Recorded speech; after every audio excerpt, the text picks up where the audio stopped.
Hey guys, welcome back to, I guess this is episode 3 of the weekly show, weekly breakdown. I really need a name for this. But anyway, without further ado, let's just straight away jump into this week's stories. I can't speak, but that's okay. So, this week we're gonna have some fun stuff and a lot of updates really. But our first story is kind of a big one. Let's start the show off with kind of good, but don't get too excited kind of news. Earlier this week, a Parisian administrative court had ruled that the French government had failed to sufficiently tackle the climate change goals that it agreed to and were set out by the Paris Climate Change Agreement. This has become one of the few of such a kind of cases to be ruled against the government. Originally in 2018, the case was brought by 4 NGOs which had run a petition that gained over 2 million signatures in France. A similar case was initiated already back in 2013 in the Netherlands under the name State of the Netherlands versus Urgenda Foundation, arguing that the state had to reduce their CO2 emissions by 25% by 2020 and that it was bound by its own laws to reduce the impact on climate change. In 2015, the District Court of The Hague had ruled in favor of the non-profit foundation, ordering the government to uphold its promises of reducing their carbon emissions by that 25%, citing the government's duty to protect human life, among others. We have some links related to this specifically down in the description, so if you want to read about it more, you can go ahead down there. We also have everything else that we covered down there, all the links there. In 2018, the Dutch government attempted to overturn the ruling by appealing to the Court of Appeals, but their appeal was promptly rejected, and later in 2019 they attempted to appeal the verdict at the Supreme Court, but that was also rejected. Fast forward to this week, where we have seen opposition rise up, with the German energy company RWE having sued the Dutch government for 1.4 billion euros, citing compensation for the planned phasing out of coal power by 2030. A worry arises that this may not be the first of such cases, as most of the European countries assigned onto a treaty called the Energy Charter Treaty. And as these European countries begin to phase out dirty energy sources such as coal, energy companies may start suing them using this treaty. This treaty was created in order to promote energy security for the operation of more open and competitive energy markets. In essence, if the government does something that can be deemed as harmful to the energy supplier, for example, using the statement made by RWE of not allowing enough transition time or giving too short of a notice, it is fair for the supplier to receive a just compensation under the treaty. This has raised a lot of discussions within the EU and among scientists and climate activists, condemning this treaty and accusing of it being used as leverage against states to maintain weak environmental laws that only bring positive impact and profits for these companies. In order to find a solution to the obstacle, the Court of Justice of the EU has been asked whether some of the clauses go against EU law. However, by the looks of it, this may just be the start, so this will be an interesting story, and to see how costly it will be to become carbon neutral for European countries as coal and other dirty energy companies fight against this. But moving on to something a bit positive, but still remaining with the energy sector, with the first mini update of today, we have the world's first energy island being built in Denmark. The parties of the Danish parliament have agreed on a deal on creating an artificial island that will be able to provide renewable energy for 3 million European households. Both right and left, both right and left parties have signed the agreement. The island is expected to cost around 28 billion euros.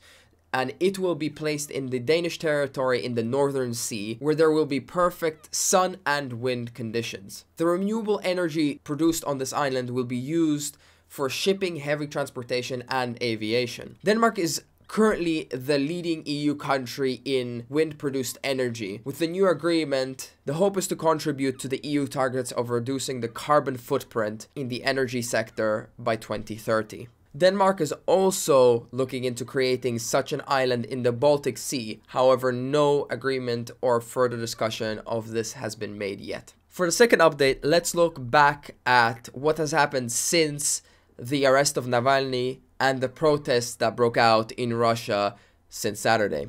We've seen thousands of people being arrested as the Russian government continues declaring these protests to be illegal, which have now spread to over 100 cities across Russia. Well, earlier in the week, a court in Moscow had sentenced Navalny to a bit over 2.5 years in prison for breaking his parole agreements by visiting Germany and allegedly not informing the court that he would not be able to attend his hearing. I wonder why he wasn't able to attend that hearing. Earlier this week, he appeared for a second time in front of a Moscow court after allegedly defaming a World War II veteran, which he denied and claimed to be a PR ploy created by the Kremlin to generate negative headlines about him. In the meantime, a German, Polish, and Swedish diplomats have been expelled from Russia for allegedly participating in the pro-Navalny demonstrations earlier this week.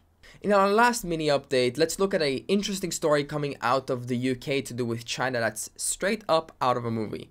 The story begins a couple of days ago with Ofcom, the Office of Communications, which is a British governmental agency designated as a regulatory body for broadcasting, telecommunications, and the postal industry, announcing that it would revoke the broadcasting license from the Chinese news channel CGTN, citing ties to the Chinese Communist Party. The following day, it was reported that in connection with the revoking of the license, the MI5 had uncovered 3 Chinese spies that had traveled to the UK using journalism visas. These spies have now been subsequently expelled from the UK. It is always a great reminder that you never know if your friend might be a CIA agent or a CCP spy. Anyway, moving on, but remaining with the British Isles, let's look at some updates surrounding our favorite topic in Europe, Brexit. From the start of Brexit, one of the issues that always stood out, and it has become a particular thorn for both the UK and the EU, and that is Northern Ireland, and specifically the border. During the Brexit negotiations, the Irish border became a very important topic due to its history. If you want to skip the history part and you know it and whatnot, then there will be a timestamp in the description or hopefully on the timeline on YouTube. So just skip ahead. But for those who are unaware, let's jump briefly into the history so you understand why this is a big issue. To understand why, we have to look back at the 20th century and Irish history. After the War for Independence between Ireland and the UK, when what is now known as Republic of Ireland was formed, 6 counties decided to remain as a part of the UK. They became what is now known as Northern Ireland. For decades following, there was a lot of tension in the region between Unionists and Nationalists. The latter wanted unification with the Republic of Ireland, while the former wanted to remain a part of the UK. Between the 1960s and 90s, shit hit the fan, caused what is now known as the Troubles.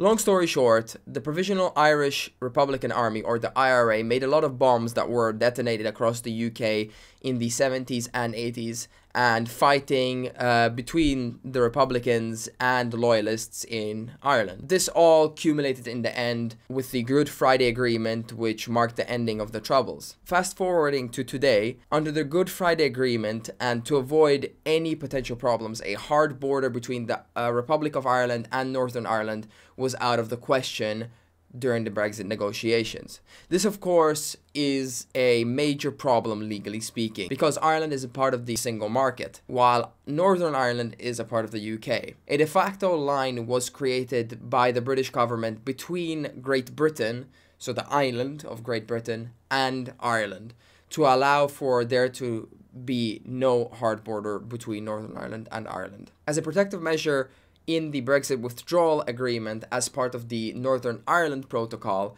there is Article 16, which allows for either the UK or the EU to suspend aspects of the protocol if it is deemed that that aspect is to be causing economic, societal, or environmental difficulties. Back to the news itself. Recently, there have been problems with vaccine deliveries to the EU by EU-based manufacturers and the UK-based AstraZeneca, which came under fire. EU officials claimed AstraZeneca was breaking contract by under-delivering promised amounts of vaccines. The company stated otherwise, saying they were not breaking the contract. In response, the Commission decided to enact good restrictions and checks on vaccines. As a part of this, Ursula von der Leyen, the president of the Commission, threatened to use Article 16 to impose restrictions and border checks on the Irish and Northern Irish borders. The decision was quickly reversed, and von der Leyen apologized for even considering this decision. Meanwhile, as a precaution to allow for smoother transition post-Brexit, the EU and UK